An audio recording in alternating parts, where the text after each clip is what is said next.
An imminent push is about to come. We do see the roaches about to move up. They do have glial reconstitution. Oh, well, they do have glial reconstitution. Otherwise, that's why they're moving. They're gonna be moving really fast. I think. Don't call me out. I don't know Zerg too well. I think this is it. They should have that thing on their heads. The little light blue thing on their heads if they have it. Beyond that, look at this massive army. Orange is building up his economy like no other right now. I have a bunch of battlecruisers. I have about 6 more on the way, and I am trying to throw down tanks. I actually should be building like more marines or something, but I don't. So that's why you can see that yellow has almost no supply count because he isn't building anything really. Well, so yeah. And here come the roaches popping up. And we do see glial reconstitution coming because you can see it on their little heads. They have those little spikes come up. That's glial reconstitution. And here comes this massive, massive army coming to, just mop up. And he burrows very intelligently, and then he unburrows, which is just so stupid because he let the Zerglings get a perfect surround on him. And here comes the Ultralisks, which are just like unstoppable. So now here comes the push from both players. I hid my battlecruisers. I just didn't want them to get scouted in any way. So here comes the big ass push, and there's stores, there's marines, there's tanks, there's just everything over here. Where's my tanks? My tanks are a little bit out of position. Got 1 kill. He's a recruit still, and the massive Zerg player could actually flank this army if I had any ground army to flank with.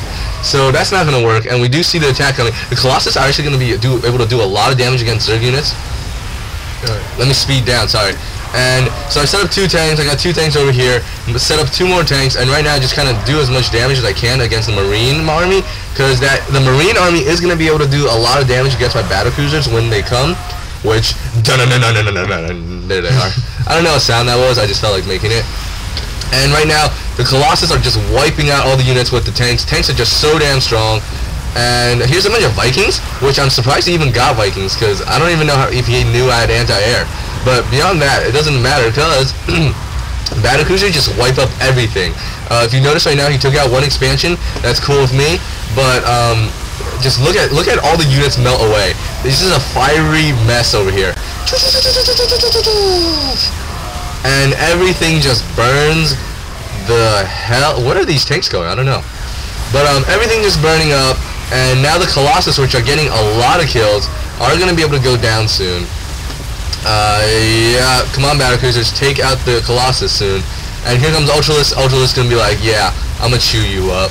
Yeah. So battlecruisers kill everything. There's 2 zealots doing a lot of damage. And right now you see these pins, that's me going, yo, let's take them out. Because they got no army. And if you look at army lost, I'm right down here. I barely lost anything. It's the Zerg player who suffered the most, but he still does have an economy. Let's look at income. He isn't number 1, but he's around 2nd for income, so that's still really, really good. He has a large army right here that he could use, and here comes all these drones that are about to get incinerated. Just kind of like, just die. I do want to point out, I won that battle really, really easily, not only because battlecruisers are incredibly strong, but also because I have +2 upgrades, which are just so effective. If you look at the other player upgrades, what do we got? We got 1-1 and 1-2. So, oh no, bad control by such bad control. He's just gonna be losing all these Ultralisks, which are just so costly. Oh, just lose all of those Ultralisks, and these Ultralisks are gonna die too.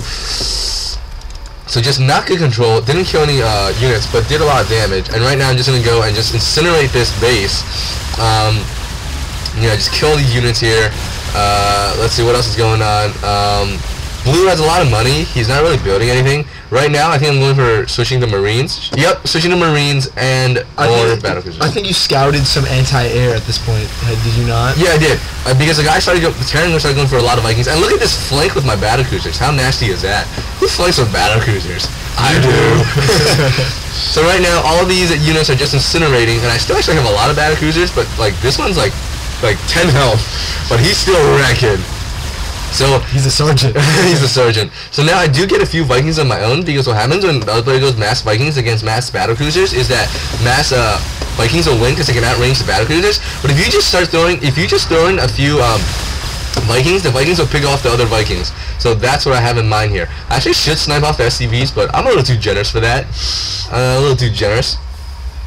So right now, if we look, the income of the other 2 players, I just cut off their external bases, so they shouldn't have any more resources coming in more than their natural. So blue, for example, is going to be running out of money. and here comes some units that aren't really your help, but whatever.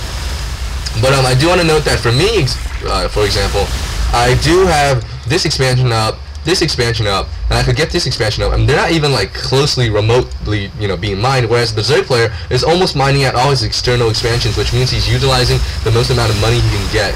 Do you understand what I'm talking about, Dre? Yes, indeed. All right. While you take a drink, I think that at this point we're gonna go for an economic victory. Try to mine them out, and even though Shit is playing as 2 players, he still was confident at this point that we might actually be able to pull off this victory.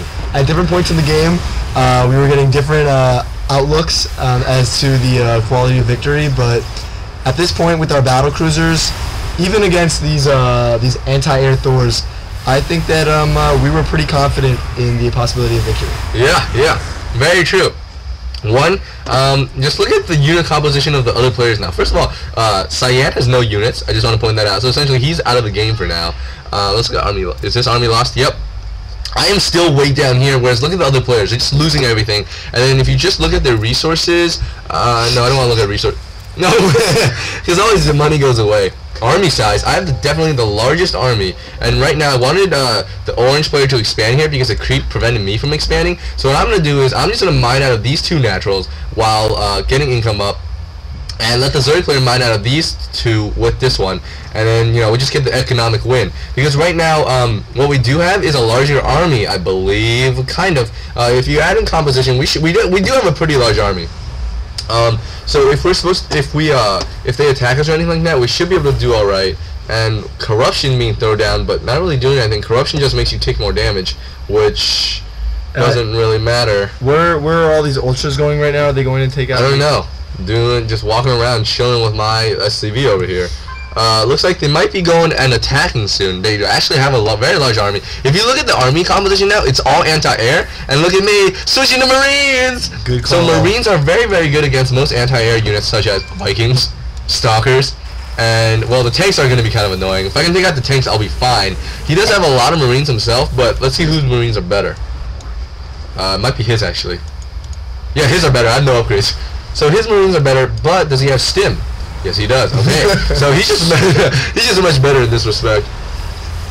And looks like they are going to be moving out now. Zerg player with his 6 corruptors, not really doing much. Just kind of like, yeah, I'm going to take out the battle cruisers if I can. And so here comes another eminent battle. If we can hold this off and then go for a counter and take out their expansions, we will be way ahead. Because right now, all we have to do is prevent them from winning. And these 4 Hydras stand no chance.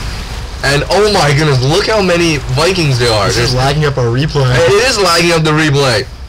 So here comes the final, or not the final battle, but here comes the battle. Here comes everything. I have tanks in the background. I have more Marines coming in. And here comes my battle cruisers too. And these Vikings are just going to go to town on my units. And oh my goodness, look at this battle. Where's the siege tanks?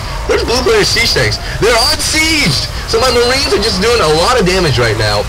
That was oh no, the ultras are stuck. Do you see this? The ultras are all stuck behind my Marines. My Marines should have been behind the ultralisk, so this is actually going to be kind of difficult to hold off, I imagine. There's so much anti-air. And Stalkers haven't even gotten involved yet. Yeah, Stalkers haven't even gone off. There's a bunch of Thors, and right now these 4 tanks should be able to do a lot of damage. Let's see how much they do. They're all recruits. And come on, tanks, do some damage. And I pull all my SCVs off to start repairing, but Thors just blow up tanks in like 2 shots or 3 shots, so that's not going to be good. And I'm surprised How did you pull this off? How did we pull this off? He got my army down. Do you have more troops coming in? I have more Marines. Oh, here we go. A bunch of Vikings that I dropped down, I guess. One battlecruiser who's just kind of like, I'm still. Oh, he died. The Corruptors finally show up. And here we go. Oh my God, Marines for the win! Marines are so effective against Thors because they have so much more health. And oh my goodness, we held this attack off. Let's look at army size. I have the largest army with. What do I have?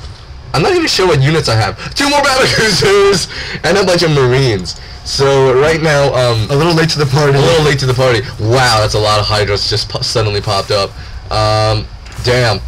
A few stalkers, no units from the blue Terran because the blue Terran's running out of money. If you notice, his income, he's at 40 population because he's only mining out of this base right now. Are we sending units? Yep, and we're sending units. I'm sending a lot of SCVs. You should notice the SCVs are purely for repairing my battle cruisers because I only have 2 of them. But 2 of them's better than none. And look at this massive army built up already by the Zerg player. So this Zerg player is going to be able to counter any land army built by these opponents as of now. And we do see a few SCVs. A few SCVs, and here's a few Marines who are just going to go and die because they're not going to be able to take on the Hydralisks. But with battle cruisers, they could. I'm going to be blunt right now. Oh, see, we are throwing down some bunkers. Yeah, because my goal was, 1, I could defend this choke and attack these 2 bases. 2, I could expand up here if I was able to hold this off. So right now, I'm just going to be throwing my battle cruisers. If you notice, he's shooting my battle cruisers, but look at that mass repair. Plus, I have +3/+3 or 3/3 upgrades, so that's just unstoppable. I have a bunch of Marines, and that's just super nasty. Okay, nasty in a good sense. And here comes the Zerg player to help me finish this base up. And what do these guys have? Void Rays? What are those gonna do? Stalkers? What are they gonna do against mass Marines? So what it really came down to is you being able to go for air against his mass Marines and then being able to effectively counter his anti-air. Yep, because that is what happened, because I went for air, so they went for a lot of anti-air, and then once they got anti-air, I went for anti-air. Which is ground. Which is ground. Which is Marines. So yeah, we took out these bases, and right now I think I might be thinking of expanding over here right about now, maybe.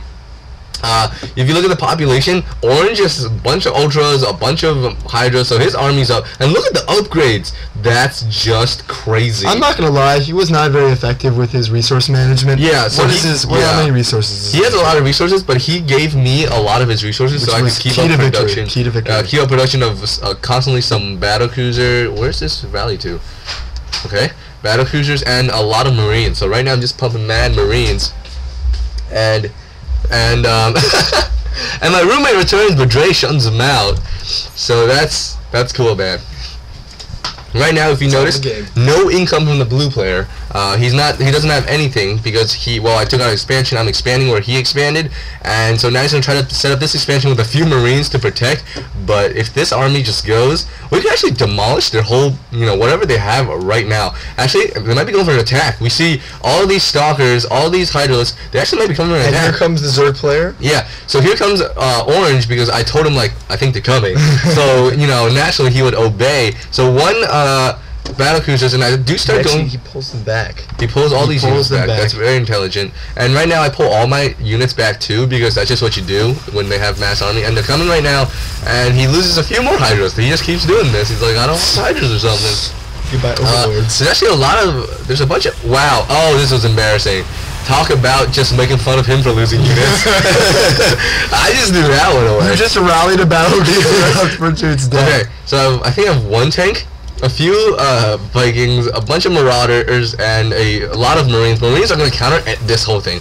Marines counter Stalkers in mass. That was a mistake, was it not? Not to send both the... Yeah, they're not... No, this is actually a lack of coordination. That's why Red pulled back. Red thought he could go for the attack, but it turned out that the Zerg he almost couldn't. Sacrifices an Ultra. Yeah, but the Zerg comes, and this guy's just dead. Just die. And so Mass Marine's going to be coming here. I should be able to do push. I do have 2 battle cruisers. Battle cruisers are just like such good shock absorbers for your army.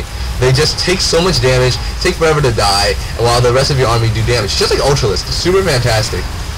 So right now, we easily overwhelm this other army. Meanwhile, I set up my expansion. I'm almost out of income, if you notice, because I'm mined out here.